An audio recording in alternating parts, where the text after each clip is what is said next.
Welcome back to College Football Addiction. Let's talk a little bit about the team in Gainesville. What the heck has gone on there in Gainesville over the last month or so? Well, a lot of good. And I'll preface it by saying, obviously, a Florida State fan. You can see the Bobby Bowden signed football behind me. You can see the game-worn clay. I don't really shy away from that. However, what's gone on in Gainesville over the last month is freaking impressive. And we can just call a spade that. If the FSU fans or the Miami fans that are subscribed don't like hearing me say it, that's okay. I gave Miami flowers during their great couple of months during the season. Certainly have given Florida State their flowers plenty. I think it's time to turn the attention to Gainesville and think about what is going on there. Obviously, the results on the field, winning 3 of their last 4 games against teams that preseason, obviously we know Florida State wasn't very good late in the year. It wasn't good at all. We don't have to say very good. But beating LSU and Ole Miss in games that, honestly, those other 2 teams probably should have won. Ole Miss gave that game away, but finding ways to win, that's huge. Napier has found ways to lose games for the first 2.5 years of his tenure. You think about how unprepared his teams were against Miami and A&M, and then how he kind of gave the game away against Tennessee.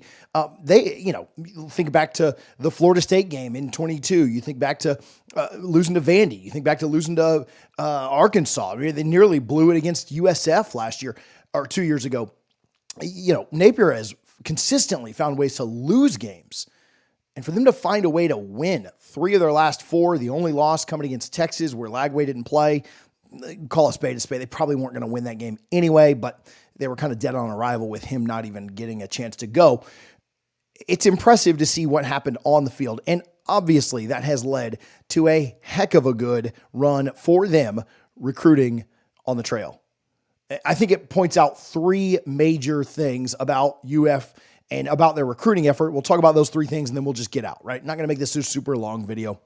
I'll tell you about something that we're excited about in just a moment. But number 1, Napier's a good recruiter. And he's been a good recruiter everywhere he's been. He's done a good job of bringing talent in. His first 2 recruiting classes, pretty good, much better than his record has been, right? Couple of pretty close to, if not top 10 classes based on which site you're looking at, which metrics you're using. But good recruiting efforts for being below 500 in back-to-back years. And then this year, to go from where they were, right, in the 50s just 2.5 weeks ago, and flip, 16 guys? I think they flipped 12 or 13 guys. Let me back that down just a little bit. I think they flipped 12 or 13 guys, only had 1 guy get away that sounded like a mutual parting of ways. That's pretty impressive. They flipped a lot of talent from Florida State. They flipped some talent from USC. They flipped some talent from Texas. They went and grabbed from Tennessee. They went and grabbed from Miami. They went and grabbed from really good programs. Now, yeah, they grabbed a guy from Cincinnati, and there are some smaller programs in there too that they pulled from. And not every recruit that they flipped is a 5-star difference maker. They brought in a guy to be a depth piece at quarterback. They brought in a guy that I think in a loaded running back room probably isn't going to make a massive difference in year 1 or year 2. They flipped some 3-stars, but some of the top end talent that they flipped is pretty good. Let's not kid ourselves. Flipping 2 big time safeties in Stubbs and Hayward from Tennessee as well. Taken from Miami, taken from Tennessee, 2 big-time rivals, 2 rivals that beat you on the field this year, still flipping big-time safeties is a big deal. Both those players really, really good. Flipping the kid from USC, big-time pickup. They really did a good job down the stretch. And it comes down to Napier being a really good recruiter. I think the second part of it is the DJ Lagway effect. And I think that sometimes, this is my outside perspective, right? And UF fans can correct me if I'm wrong on this. I think sometimes the DJ Lagway effect gets overhyped a little bit about guys wanting to come play there. I do think it's a part of the puzzle.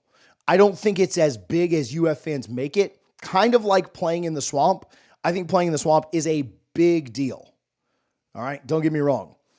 When you make that your main deal, kind of like UF fans, when you asked them earlier in the year, how come you're going to beat Miami? It was, oh, well, that game's in the swamp. There's no way. And then you kind of see what happens. I don't think the DJ Lagway effect of guys wanting to play with him is as much as they're making it, but it is something. It gets them, to me, it gets them in the door. To me, it's a door opener. It's not the end all be all. It's not the reason that a kid is ultimately going to pick another school. A kid, as much as he wants to play with Lagway, understands Lagway's there for 2 more years at best, right? If they go 4-8 next year and Napier gets let go, maybe he's not even there that 3rd year. But Napier is there for 2 more years. This kid is truly got to consider his entire future. The NIL money that he's going to get now, the NFL money he's going to get later, how good the development is at certain positions, how good of a recruiter and relationship builder is his coaches. He's got to consider a lot more than just who his quarterback's going to be. I think Lagway is a door opener, and then it's on the staff, the NIL, the recruiting, the relationships to close the door. Obviously, the results on the field. We have known that DJ Lagway was going to be on this roster the entire year. Recruiting took off when Florida started winning games, right? So Lagway to me is a door opener. He's not the door closer, if that's a fair comparison. UF fans, I'd love to hear your thoughts on that. Number 3, I'll talk about in just a second, but I will tell you just very quickly, we are starting a brand new channel. It's called A Peek Inside the SEC. A lot of you guys know Allie Peek. If you're watching this, if you've watched any Gator content on social media or on YouTube, you know she does a peek inside Gators football. She is starting a brand new channel. It's right there down there below. A Peek Inside SEC football, where she's going to cover more than just UF, but cover all things in the Southeastern Conference related to football. If you would do me a favor, I don't have an ad on this video. I'm not selling you anything. We're not telling you to go put your money here, there, or wherever. Just go subscribe to that. Support her, Gator through and through. She, as passionate as I am about Florida State, she's obviously that way about UF. Go support her. Go subscribe to that. I will link it at the very end of this video. You can just click on it and watch and go right to the channel and subscribe. So appreciate you guys for considering to do that. Her first show Sunday night. I think I'm going to jump on with her. We'll talk a little bit about what happened in the playoff, who got in, who didn't, who got snubbed, who's favored, who, all the things according to the SEC. Sunday night. Make sure that you guys go subscribe there. Appreciate that. Number 3, and I do think this is a big deal. This is not nothing, and this is not a slam. This is actually I'm being positive for UF right now. I know people will take this as negative. Florida stepped up their NIL game. I've been told by multiple people that Florida's NIL game has absolutely taken it to another level. And I'm just telling you, you can think it's Napier recruiting. You can think it's the couple of wins late in the schedule. You can think it's Lagway, whatever you want to think. You're not flipping guys from really good programs, really good NIL programs like Tennessee, USC, Miami. You're not flipping multiple guys from Florida State, 3 total, I believe. You're not doing that without NIL being part of the puzzle. And I'm just telling you, you're not having conversations with Dallas Wilson, which I know he didn't end up signing. You're not having conversations with Jamie French or some elite Myron Charles level prospects without NIL being involved. Hilton Stubbs, great player. There is no chance that he's committing without getting a serious bag. And so is every player that Florida flipped a massive bag dropped and they did it all for money? Absolutely not. I am not telling you that. But again, if you have DJ Lagway being your door opener, if you have Napier, who's a good recruiter, a good closer, and then you have a really solid NIL program, which they have absolutely upped their NIL game, it gives you a chance. And it gives you a chance to do some pretty special things. And I think Florida has done some pretty special things here down the stretch. As a Florida State fan, I don't want to say that. I love when you guys go under 500, just like you like when my team goes 2-10.